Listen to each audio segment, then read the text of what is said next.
তারা বোঝে না এই জায়গায় চুমা দেয়, এই জায়গাতে চুমা দিতে হয়। এখানে 19টা রগ আছে। কটা 19টা রগ আছে। দয়া মায়া মমতা ভালোবাসা ভক্তি শ্রদ্ধা সম্মান সব আল্লাহ জড়িয়ে রেখেছে এই জায়গায়। স্বামী স্ত্রী যখন এই জায়গায় চুমা দেয়, আল্লাহর রহমত ও মহব্বত ও ভালোবাসা বেড়ে যায়।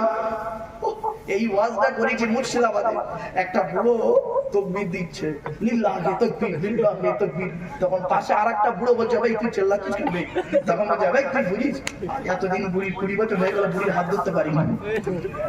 টেনশন হয়েছে, রাগ করবেন না, পেরেশান আমার বাপেরা। চলে এরপরে বলা হয়ে যায় স্বামীরা, এই দেখেছেন এই তো শ্রোতা আমার নাকি নেই। এরপরে বলা হলো, এই স্বামীরা তোমরা যেমন খাবে স্ত্রীদের তেমন খাওয়াবে, তোমরা যেমন